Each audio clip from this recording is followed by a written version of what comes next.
Vous pouvez ouvrir vos Bibles dans l'Ancien Testament aux pages 730 et 731.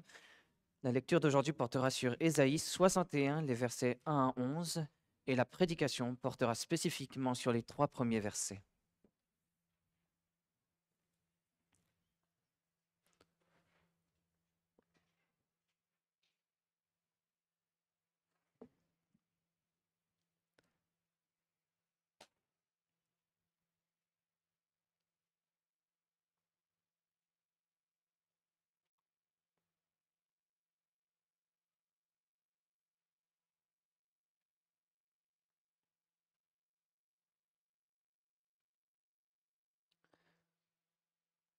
Écoutons maintenant la parole de l'Éternel. L'Esprit du Seigneur, l'Éternel, est sur moi, car l'Éternel m'a donné l'onction. Il m'a envoyé pour porter de bonnes nouvelles à ceux qui sont humiliés, pour panser ceux qui ont le cœur brisé, pour proclamer aux captifs leur libération et aux prisonniers leur élargissement, pour proclamer une année favorable de la part de l'Éternel et un jour de vengeance de notre Dieu, pour consoler tous ceux qui sont dans le deuil, pour accorder à ceux de Sion qui sont dans le deuil, pour leur donner de la splendeur au lieu de cendre, une huile de joie au lieu du deuil, un vêtement de louange au lieu d'un esprit abattu, afin qu'on les appelle térébinthes de justice, plantation de l'Éternel, pour servir à sa splendeur. Ils rebâtiront sur d'anciennes ruines, ils relèveront d'antiques décombres, ils rénoveront des villes désertes, dévastées pendant des générations.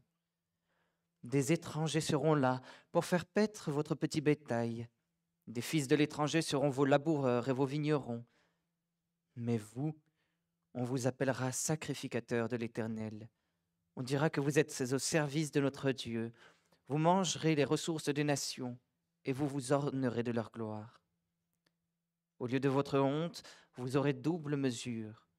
Au lieu de la confusion, ils seront joyeux de leur part. Ils posséderont ainsi le double dans leur pays, et leur joie sera éternelle. Car moi, l'Éternel, j'aime le droit. Je hais la rapine avec la perversité. Je rétribuerai fidèlement leur activité, et je conclurai avec eux une alliance éternelle. Leur descendance sera connue parmi les nations, et leur progéniture parmi les peuples.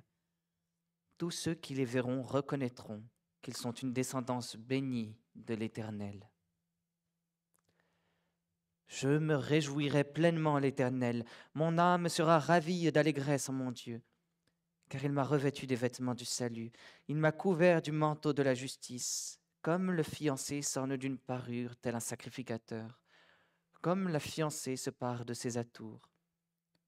En effet, comme la terre fait sortir son germe, et comme un jardin fait germer ses semences, ainsi le Seigneur l'Éternel fera germer la justice et la louange en présence de toutes les nations. Nous prions ensemble. Éternel, tu es tellement bon, tu es tellement glorieux. Ta sagesse est infinie, tes conseils sont sûrs et solides. Tes pensées ne changent pas comme nos pensées. Elles restent identiques, dimanche après dimanche, siècle après siècle. Enseigne-nous le projet que tu mets fidèlement en place pour nous.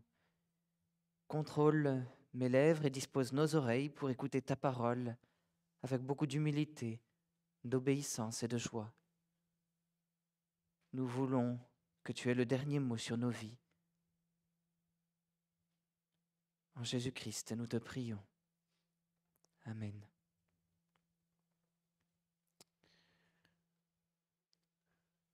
Frères et sœurs, la période de Noël est souvent l'occasion de grandes réjouissances, mais elle peut aussi apporter son lot de souffrances. L'absence d'un membre de notre famille lors du repas de fête nous rappelle que nos relations sont brisées. Et cette absence s'explique peut-être du fait que finalement, vous avez brisé sa vie par des paroles méchantes ou des gestes violents. Et peut-être que vous vous sentez maintenant coupable, que vous aussi, vous avez le cœur brisé. Nous vivons dans un monde déchu. Nous vivons dans un monde où tout est cassé.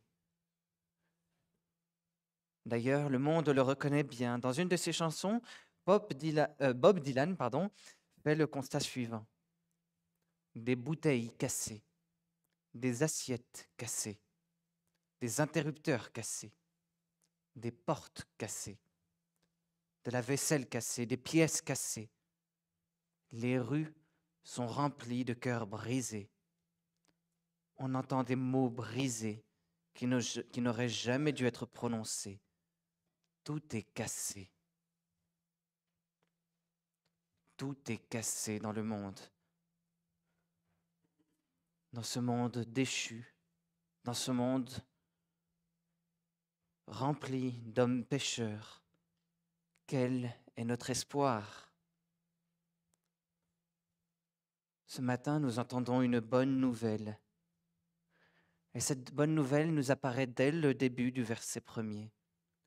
L'Esprit du Seigneur, l'Éternel, est sur moi, car l'Éternel m'a donné l'onction. Le messager de l'Éternel vient. Il se présente comme le serviteur de l'Éternel et c'est lui qui nous parle ce matin. Il nous annonce que le Saint-Esprit est sur lui pour le soutenir et pour le fortifier dans sa mission. Et quelle est cette mission? Il m'a envoyé pour porter de bonnes nouvelles à ceux qui sont humiliés. Mes chers amis, oui, le serviteur de l'Éternel vient apporter une bonne nouvelle à ceux qui se sentent fragiles et petits. Cette bonne nouvelle, je le révèle tout de suite, elle a été accomplie lorsque Jésus est venu sur la terre. Dès Noël. 30 ans après sa naissance, lors de son baptême, l'Éternel a reconnu Jésus-Christ comme son serviteur bien-aimé lorsqu'il l'a oint du Saint-Esprit. Et 1 an plus tard, Jésus-Christ a lu ces mêmes paroles d'Ésaïe 61 dans la synagogue de Nazareth. Il s'est approprié ce message pour nous expliquer quel est le but de sa mission. Et le but de sa mission, c'est de nous apporter la bonne nouvelle à nous qui avons le cœur brisé. Cette bonne nouvelle peut se décliner en 5 glorieuses promesses. Alors ce matin, nous allons entendre que Jésus-Christ accomplit à Noël, premièrement, une guérison glorieuse. Deuxièmement, une libération glorieuse. Troisièmement, une restauration glorieuse. Quatrièmement, une consolation glorieuse. Et enfin, cinquièmement, une joie glorieuse. Alors premièrement, l'Éternel promet d'envoyer Jésus-Christ pour nous apporter une guérison glorieuse. Quelques années après le prophète Ésaïe, le peuple de Juda va être conduit en exil et en captivité à Babylone. Et là-bas, il va être le souffre-douleur des autres nations. Il va être insulté, persécuté. Et les Judéens vont alors se souvenir qu'ils sont dans cette situation à cause de leurs péchés et des péchés de leurs pères. Ils vont se rappeler qu'ils ont déçu le Dieu de l'Alliance en mettant leur confiance dans des fausses divinités. Ils vont se rappeler les meurtres d'enfants qu'ils ont commis pour satisfaire ces idoles. Ils vont se rendre compte à quel point ils étaient méchants chaque fois qu'ils abusaient de la veuve et de l'orphelin. Et les Judéens vont alors se sentir extrêmement coupables. Ils vont être terriblement honteux du mal qu'ils ont fait. Et ils vont avoir le cœur brisé, tellement anéantis qu'ils imploreront le pardon de Dieu à force de larmes et de gémissements. Alors peut-être que vous aussi, vous vous sentez coupable ce matin. Peut-être que vous avez honte de vous-même. Vous avez le cœur brisé parce que vous avez blessé votre tendre conjoint ou vos enfants que vous aimez tant. Vous avez détruit de belles amitiés avec vos mensonges. Ou bien vous avez ruiné votre merveilleuse relation avec Dieu pour passer plus de temps à travailler ou à faire ce qui vous plaît. Maintenant, vous êtes malheureux. Vous êtes misérable, vous avez le cœur brisé et vous cherchez désespérément le pardon de ceux à qui vous avez fait du mal. Malheureusement, dans le monde, beaucoup de personnes ne savent pas pardonner. Et nous devons d'ailleurs reconnaître que nous aussi, nous avons de la difficulté à donner notre pardon quand quelqu'un nous a offensés. Mais heureusement, dans sa bienveillance, l'Éternel a promis d'envoyer un serviteur pour panser ceux qui ont le cœur brisé. Ce serviteur, nous l'avons vu, c'est Jésus-Christ. À Noël, Jésus-Christ est né avec la mission de soulager le peuple de Dieu de sa misère. Et plus spécifiquement, il est venu pour soigner ceux qui ont le cœur brisé par la culpabilité du péché. Jésus-Christ a parfaitement accompli sa mission 30 ans plus tard. Fortifié par l'Esprit de Dieu, le serviteur de l'Éternel a supporté sur la croix le résultat de notre culpabilité, la mort. Il a été transpercé à cause de nos crimes, écrasé à cause de nos fautes. Le châtiment qui nous donne la paix est tombé sur lui, et c'est par ses meurtrissures que nous sommes guéris. Ésaïe 53, verset 5. C'est donc grâce à la mort de Jésus-Christ que Dieu guérit nos âmes brisées par la culpabilité. Il pardonne nos fautes et nos péchés, tout ce que nous avons fait de mal. Ce pardon garanti par la résurrection de Jésus-Christ met du baume sur nos cœurs brisés par la culpabilité. Il nous soulage, il nous fait du bien, parce que nous savons que nous sommes rendus justes devant Dieu. Quelle bonne nouvelle, n'est-ce pas? Noël nous rappelle que Jésus-Christ apporte beaucoup de douceur et de paix à nos âmes affligées par la culpabilité. Si vous avez le cœur brisé par votre culpabilité ce matin, profitez de cette période spéciale pour chercher la guérison et répétez avec David, « Éternel, fais-moi grâce, guéris mon âme, car j'ai péché contre toi. » Psaume 41, verset 5. En Jésus-Christ, vous recevrez gratuitement le pardon de Dieu. Et nous qui avons déjà reçu cette belle promesse, laissons son Saint-Esprit nous apprendre à pardonner. En ces temps de Noël, acceptons de soigner les âmes brisées par la culpabilité et apportons la glorieuse guérison de Jésus-Christ à ceux qui nous ont offensés. Dans sa grâce, l'Éternel nous guérit de notre culpabilité, mais il veut aussi nous délivrer de notre péché. Deuxièmement, l'Éternel promet d'envoyer Jésus-Christ pour nous apporter une libération glorieuse. Comme annoncé par Dieu, le peuple de Juda va perdre sa liberté, il va être conduit en captivité à Babylone, et là-bas, les Judéens vont vivre comme des esclaves. Ils vont subir la tyrannie physique et spirituelle du monde, et beaucoup s'éloigneront de Dieu à cause de leurs péchés. Par exemple, à l'époque du prophète Daniel, le roi Nebuchadnezzar ordonnera à tous les habitants de l'Empire d'adorer une grande statue en or.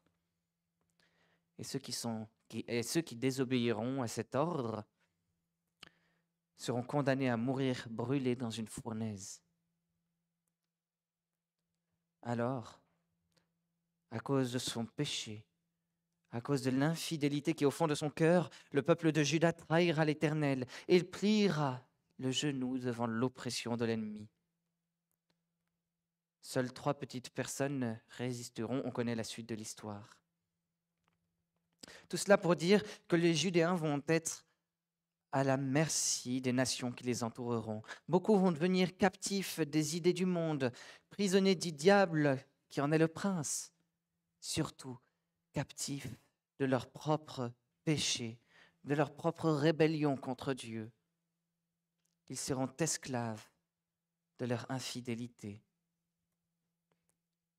Nous aussi, nous devons reconnaître que nous devenons facilement esclaves du péché.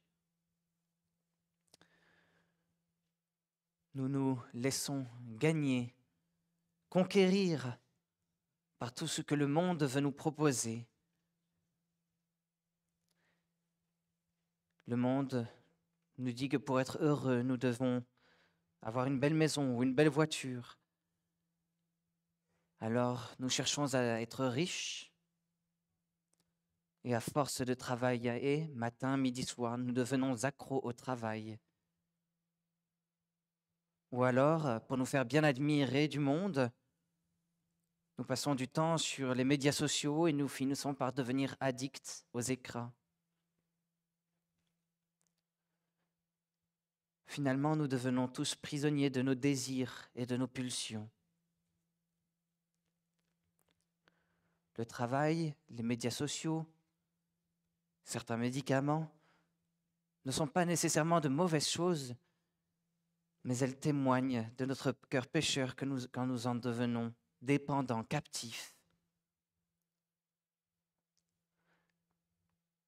Nous n'arrivons plus à passer du temps avec Dieu parce que nous voulons constamment notre dose de réconfort à partir de ce que le monde nous propose.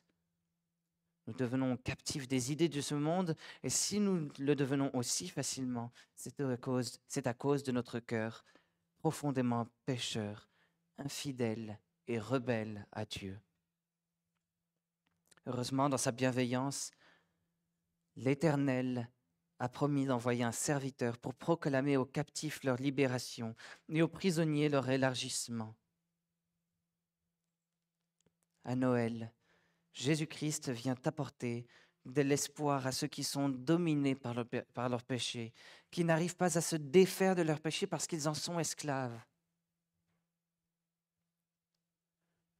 30 ans après sa naissance, Jésus-Christ va mourir sur la croix pour nous libérer de l'esclavage du péché. C'est d'ailleurs ce que dit l'apôtre Paul, c'est pour la liberté que Christ nous a libérés du péché. Demeurez donc fermes et ne vous remettez pas de nouveau sous le joug de l'esclavage. Galates 5, verset 1er. Jésus-Christ veut nous délivrer de notre péché. Il vient nous délivrer de notre péché par son pardon et par l'action du Saint-Esprit qu'il a donné dans nos cœurs.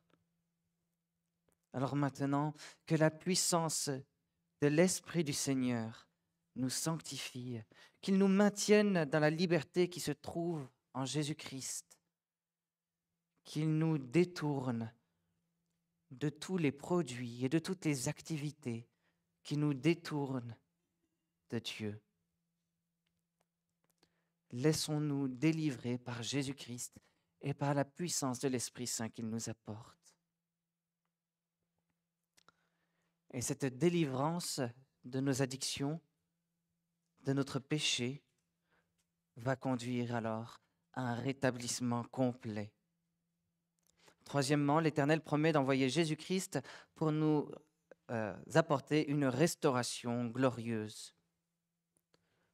Encore une fois, le peuple de Juda vit loin de Dieu. Et nous aussi, nous avons tendance à vivre loin de Dieu, à abandonner sa parole, à négliger la prière.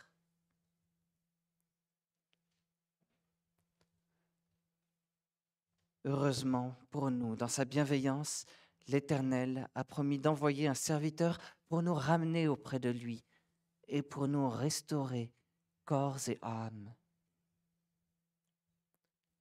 Ce serviteur, Jésus-Christ, est venu à Noël pour proclamer une année favorable de la part de l'Éternel et un jour de vengeance de notre Dieu.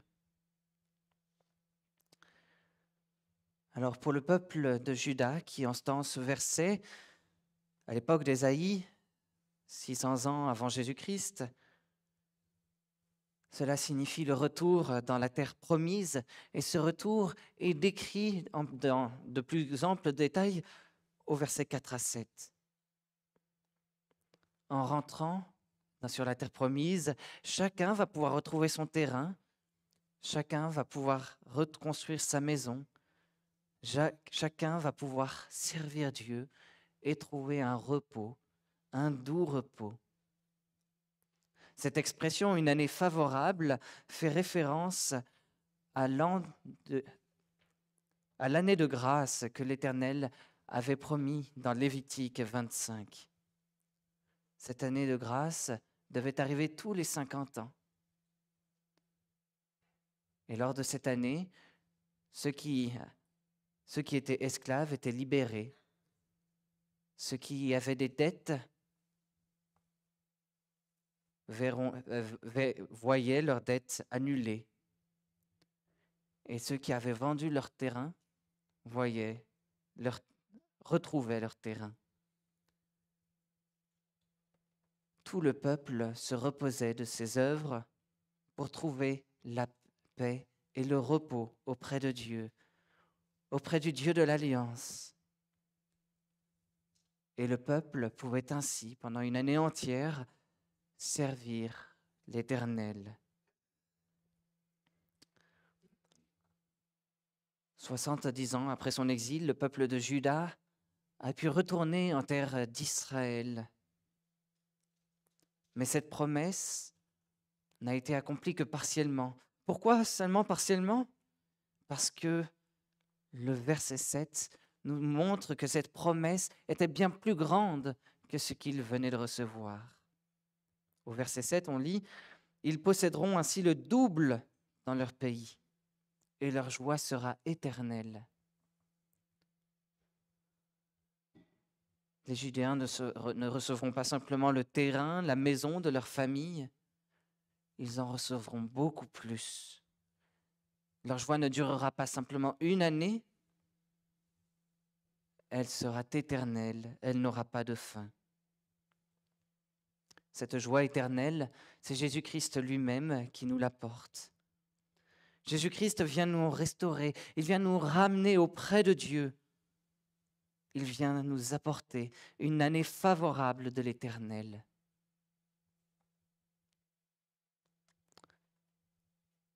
Mais remarquez une chose,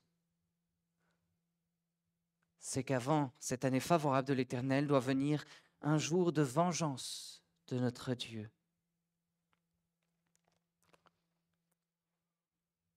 À Noël, Jésus-Christ est venu pour nous apporter une année favorable de la part de l'Éternel. Il est venu pour nous restaurer, pour nous réconcilier avec Dieu. Mais il n'est pas venu encore pour juger le monde. Ce qu'Ésaïe voyait, c'était à la fois la restauration de Dieu et la vengeance de Dieu. Mais cela devait se produire en 2 étapes. Premièrement, Jésus-Christ est venu pour nous restaurer, pour nous ramener auprès de Dieu. Et par sa mort, il a rompu le voile qui nous séparait de Dieu. Il nous a réconciliés avec Dieu. Il nous a restaurés. Il a fait de nous des serviteurs, des sacrificateurs pour l'Éternel. Il a renouvelé l'alliance de l'Éternel avec son peuple.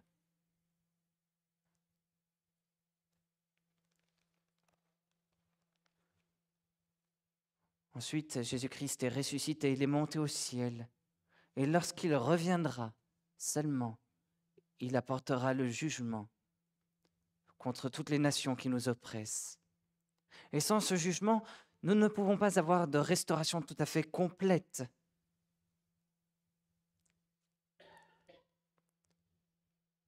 Maintenant, rappelons-nous simplement de ce que Jésus-Christ a apporté à Noël.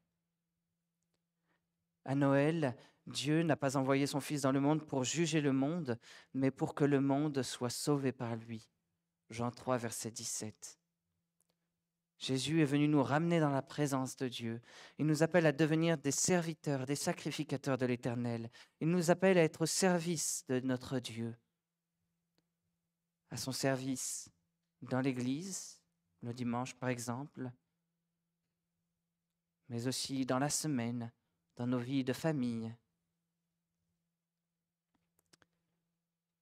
Cette restauration de notre relation avec Dieu nous fait du bien. Elle nous réconforte. Ce réconfort, peut-être que vous le ressentez, mais que vous ressentez encore de la tristesse. Alors, nous avons aussi cette espérance qu'un jour, lorsque Jésus-Christ reviendra et jugera les nations qui nous oppressent, nous trouverons une restauration complète. Nous verrons notre Dieu face à face, Jésus-Christ, et nous l'adorerons. Cette promesse de restauration, de communion avec Dieu, produit un grand réconfort. Quatrièmement, l'Éternel promet d'envoyer Jésus-Christ pour nous apporter une consolation glorieuse. En exil, en captivité, le peuple de Juda est malheureux. Il pleure à chaudes larmes. Il crie à Dieu et Dieu l'entend. Dieu l'entend, il vient le réconforter. Il lui promet d'envoyer un serviteur pour consoler tous ceux qui sont dans le deuil. Peut-être que vous êtes dans le deuil ce matin. Peut-être que vous êtes dans le deuil parce que cette année, vous avez perdu quelqu'un de proche. Un parent, un frère, une sœur, un ami.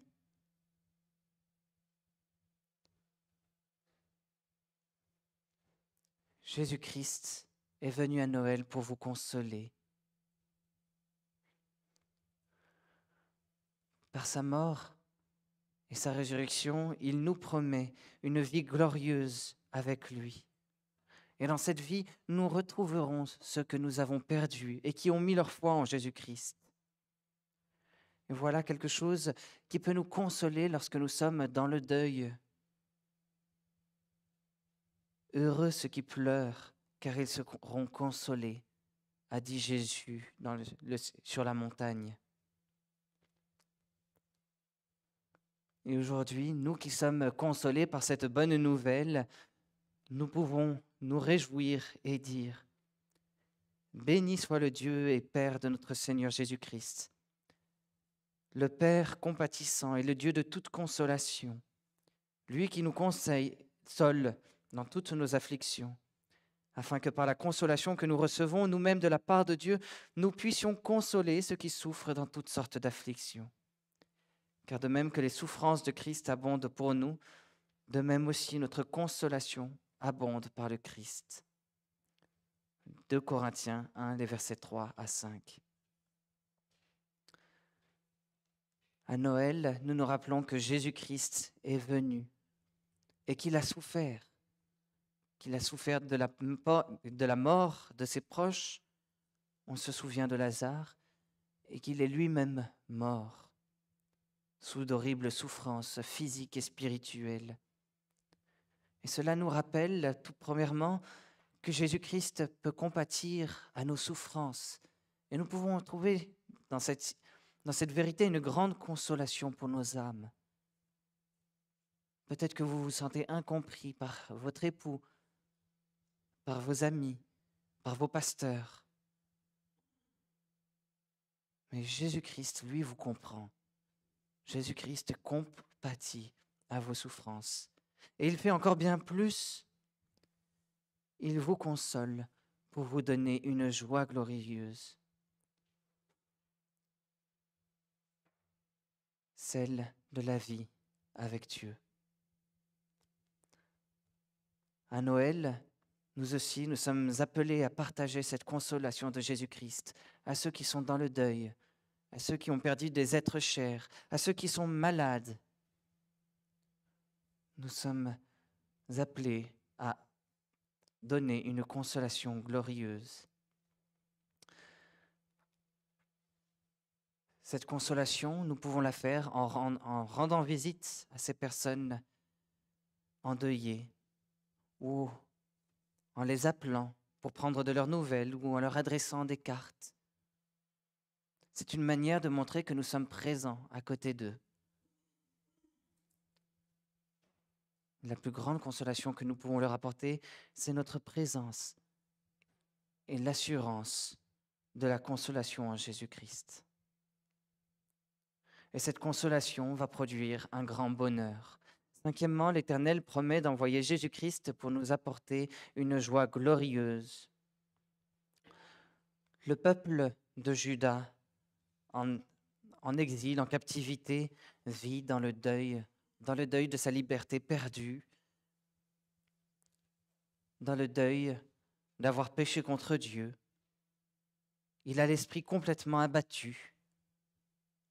Et les cendres qu'il se met sur la tête sont un symbole de ce deuil. Nous aussi, dans ce monde, il peut y avoir beaucoup de choses qui nous tracassent, qui nous attristent.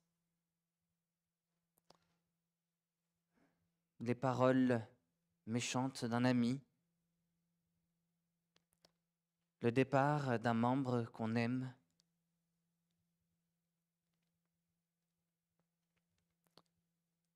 Nous aussi, nous pouvons être tristes. Mais Jésus-Christ, lui, veut nous donner une joie glorieuse. L'Éternel lui-même l'a envoyé pour accorder à ceux de Sion qui sont dans le deuil, pour leur donner de la splendeur au lieu de cendre, une huile de joie au lieu du deuil, un vêtement de louange au lieu d'un esprit abattu. Ici, là, vous voyez un rythme ternaire, trois expressions qui reviennent. De la splendeur au lieu de cendre, une huile de joie au lieu du deuil, un vêtement de louange au lieu d'un esprit abattu. Cette splendeur qui est mise sur la tête ressemble à une couronne, comme une couronne de fleurs, ce qui était considéré comme un symbole de fête à l'époque. Une huile de joie. C'est une huile parfumée qu'on se mettait aussi sur la tête pour sentir bon. C'est encore une fois un symbole de fête. Et ceux qui étaient dans la joie et qui faisaient les fêtes mettaient aussi un vêtement de louange, un manteau de fête. Encore une fois, un symbole de joie. Dieu veut remplacer notre deuil en allégresse. Il vient changer notre tristesse en fête. Grâce à la mort de Jésus-Christ, nous, maintenant, nous pouvons chanter « Je me réjouirai pleinement, l'Éternel. Mon âme sera ravie d'allégresse en mon Dieu, car il m'a revêtu des vêtements du salut. Il m'a couvert du manteau de la justice. » Verset 10. Alors, lorsque nous fêtons Noël en famille, en église, nous avons nous aussi l'habitude de bien nous habiller, de bien nous coiffer, de mettre du bon parfum. Mais ne mettons pas ces chemises, ces parfums ou cette belle coiffure pour plaire à notre famille ou pour avoir l'impression d'être beau. Mettons-les comme des signes de cette joie parfaite que nous trouvons en Jésus-Christ. Jésus-Christ qui est venu pour nous sauver. C'est une grande fête pour nous.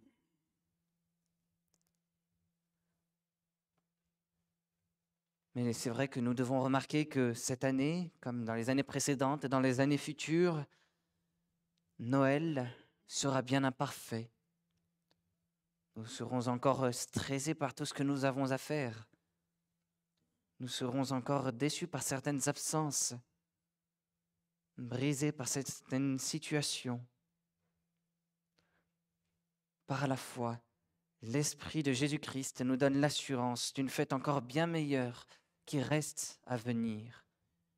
Un Noël parfait. Jésus revient bientôt. Et alors, nous chanterons « Alléluia » car le Seigneur Dieu, le Tout-Puissant, a établi son règne. Réjouissons-nous, soyons dans l'allégresse et donnons-lui gloire, car les noces de l'agneau sont venues et son épouse s'est préparée. Apocalypse 19, versets 6 et 7. Ce mariage sera la plus belle fête de l'histoire du monde. Ce sera également la plus belle fête de Noël, celle qui fête le retour glorieux de notre Seigneur Jésus-Christ. Alors, frères et sœurs, la période de Noël, c'est vrai, est souvent l'occasion de grandes réjouissances, mais elle peut aussi apporter son lot de souffrances. L'absence d'un membre de notre famille lors du repas de fête nous rappelle que nos relations sont brisées. Cette absence s'explique peut-être du fait que vous avez brisé sa vie par des paroles méchantes ou des gestes violents. Peut-être que vous vous sentez coupable maintenant, que vous avez le cœur brisé. Jésus vient vous apporter une bonne nouvelle ce matin, une nouvelle glorieuse qui peut restaurer vos âmes. Il vous donne la guérison glorieuse de la culpabilité, la libération glorieuse du péché, la restauration glorieuse avec Dieu, la consolation glorieuse de vos larmes et la joie glorieuse d'un avenir radieux et éternel. En réponse à ces glorieuses promesses, nous sommes maintenant appelés à une glorieuse obéissance. Ésaïe termine en disant que ces promesses sont données afin qu'on les appelle térébinthes de la justice, plantation de l'Éternel, pour servir à sa splendeur. Fin du verset 3. Remplis de la joie du Saint-Esprit, épanoui comme un arbre qui puise son eau, servons allègrement notre Dieu. Cherchons continuellement à vivre de manière juste en respectant les commandements de notre Dieu. Quoi que nous fassions, en parole ou en acte, faisons tout avec reconnaissance pour la gloire de notre Dieu. Les musiciens peuvent se préparer pour le chant de réponse à la prédication.